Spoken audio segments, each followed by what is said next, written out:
Gobierno efímero. Vamos a comentar todo esto en los siguientes minutos con nuestro invitado. Es Luis Rodrigo de Castro, es profesor de Relaciones Internacionales en la Universidad de CEU San Pablo. Muy buenas tardes. Muy buenas tardes. Bueno, ¿qué te parece? ¿Te esperabas este resultado en la Asamblea Nacional Francesa? Pues lamentablemente sí, era totalmente previsible que Michel Barnier entrara en la Asamblea como primer ministro y entrara y saliera ya siendo ex primer ministro, aunque todavía debe llevar su dimisión al presidente de la República, pero era totalmente esperable porque Marine Le Pen anunció que iba a votar a favor de la moción de la izquierda y con eso los números salían. ¿Qué esperas ahora mismo de los próximos movimientos del presidente francés, del presidente de la República, de Emmanuel Macron? Bueno, aquí Macron tiene un problema importante porque le ha dimitido, bueno, no le ha dimitido, le ha obligado la Constitución y la Asamblea Nacional Francesa, en base a esos mecanismos, a dimitir. Por tanto, pero es un primer ministro que ha durado tres meses. Michel Barnier entró en funciones a principios de septiembre y no ha hecho ni siquiera 3 meses por pocos días en el cargo.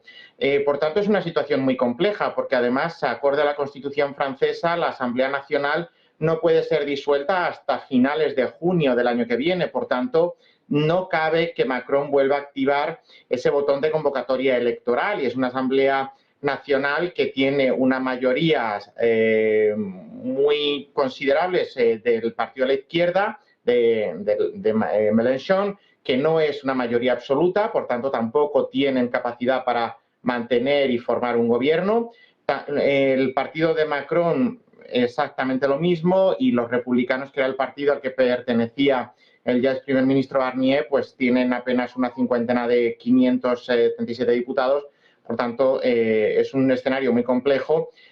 Macron, en algunos medios yo he escuchado que tiene intención de nombrar rápidamente un gobierno tecnócrata. Parece que ya lo tendría más o menos medio cerrado, precisamente porque, como decía al principio de mi intervención, el resultado de la votación era esperable, y su intención, por lo que parece, es tener un primer ministro designado para el 8 de diciembre, que es cuando se va a reabrir oficialmente Notre Dame, que es un símbolo. Es verdad que tiene un cariz religioso, pero es un símbolo de lo que puede conseguir Francia, ¿no? He estado escuchando las intervenciones en este canal y justo ahora la persona que intervenía decía que Francia es un gran país, eso no cabe dudas. Francia sabrá remontar esta adversidad, pero tiene que tener también la altura de miras suficiente como para, y en esto la clase política tiene también un papel importante, acordar por lo menos el gobierno tecnócrata, porque no creo que Macron opte por un perfil político, precisamente porque optó por este y se lo han tirado a los 3 meses.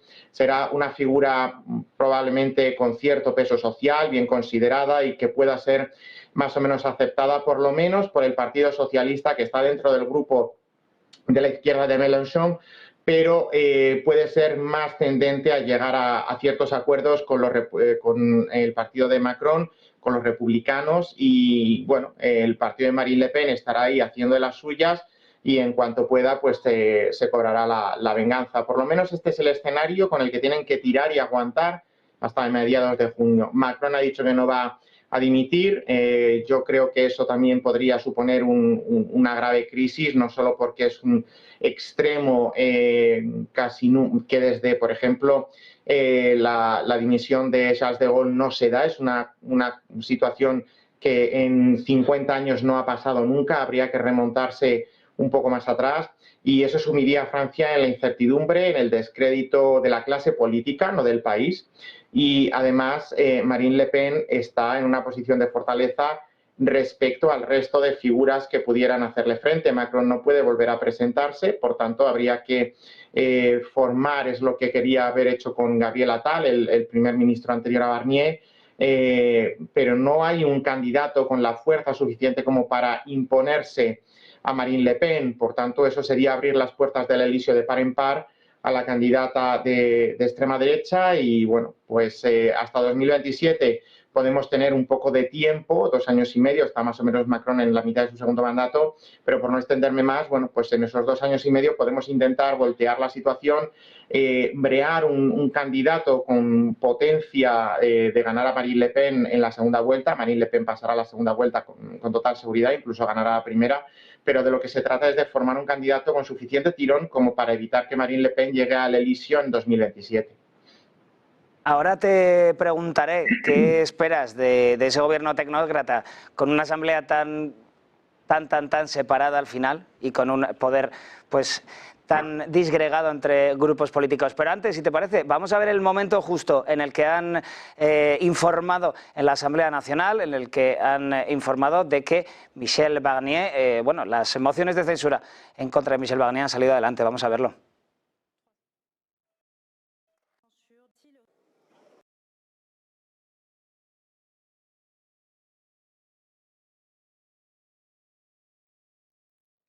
Voici le résultat du scrutin. Majorité requise pour l'adoption de la motion de censure 288. Pour l'adoption 331.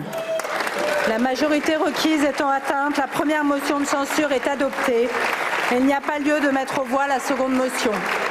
Les conclusions de la commission mixte paritaire sur le projet de loi de financement de la sécurité sociale pour 2025 sont donc considérées comme rejetées.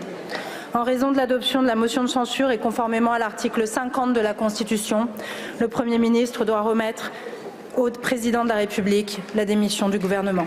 Les travaux de l'Assemblée nationale sont ajournés. La séance est levée. 331 votos a favor en la Asamblea Nacional Francesa para derrocar este miércoles con una moción de censura al primer ministro Michel Barnier tras casi 3 meses de gobierno. Estamos viendo justamente todo lo que explica todo esto por detrás. Luis Rodrigo de Castro, profesor de Relaciones Internacionales en el CEU, continuamos contigo. Te iba a preguntar, ¿qué esperas de este gobierno? Hablabas de la posibilidad de un gobierno conformado por tecnócratas ahora mismo, que es bueno, el próximo movimiento de Macron, pero claro, ¿qué esperas que puedan hacer durante la legislatura que queda con una Asamblea Nacional tan separada y con unos grupos además que entre ellos que han hecho un cordón sanitario al partido de Marine Le Pen? Entonces, ¿cómo crees que pueden actuar en estos próximos años?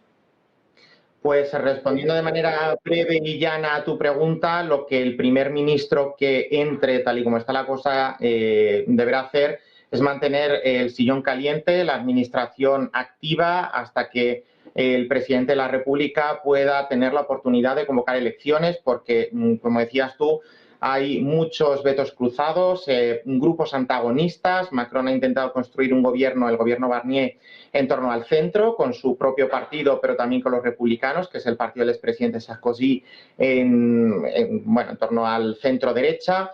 Pero no hay una mayoría de ninguna de las maneras absoluta para formar un gobierno que no pase por acordar con Marine Le Pen o por acordar con Jean-Luc Mélenchon, que es el líder tradicional de la France Insoumise, izquierda pura y dura, y Macron es lo que tiene sobre la mesa. Por tanto, el nuevo primer ministro no es que tenga que ser un funambulista, sino todavía más, para hacer equilibrios, intentar salvar los muebles, y lo que pasa es que ahora Francia pues está abocada a no tener presupuestos para el 2025, porque esta moción de censura, bueno, lo habéis explicado un poco, pero se debe a un mecanismo constitucional que existe en la Constitución francesa, en virtud del cual, ante la imposibilidad de articular una mayoría parlamentaria, el gobierno recurre a esa palanca de emergencia para aprobar, sin necesidad de tramitación parlamentaria, una proposición de ley, un proyecto de ley, en este caso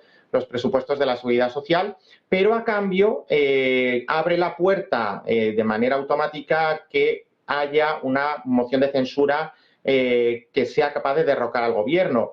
Este tipo de mociones de censura, a diferencia de las mociones de censura que hemos visto en España, la moción que prosperó pues, ha sido la que llevó a Pedro Sánchez a la Moncloa, a diferencia de las mociones de censura que están previstas en la Constitución española, las mociones como esta que acabamos de ver en la Asamblea Nacional Francesa no son mociones que llamemos constructivas.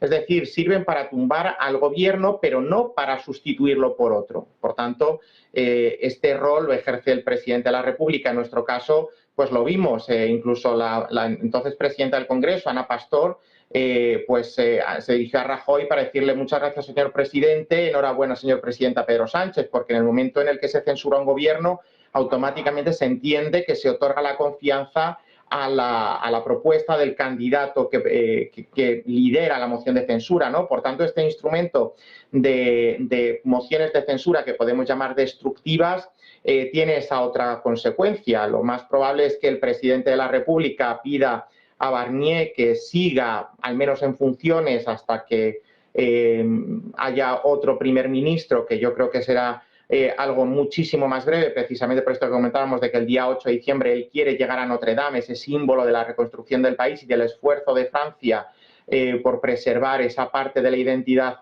nacional, con un primer ministro en funciones. Pero es que el primer ministro luego va a tener que ir a la Asamblea Nacional a seguir, con esto que comentabais también, los problemas de Francia no van a desaparecer, ¿no? Tiene un déficit estructural, problemas con las pensiones. Macron ha intentado hacer lo que ha podido, igual que lo hicieron sus antecesores, pero hay problemas estructurales dentro del propio país que deben de ser resueltos y son medidas impopulares. Nadie quiere tener esa responsabilidad, pero es que es un poco lo que ha venido a decir Michel Barnier en su despedida de la jefatura del gobierno. Hay opciones que no dejan otra posibilidad y no se puede sacrificar el futuro pensando en el presente. Y ahí también es donde cabe implorar un poco la responsabilidad de las fuerzas políticas. Sí que es verdad que es muy difícil poner de acuerdo a las fuerzas para armar una mayoría, como decía, cuando tenemos en la ecuación a Mélenchon y a Marine Le Pen, que pues son la antítesis uno del otro, ¿no? Y bueno, aquí también el líder de extrema izquierda pues tiene una pequeña vendetta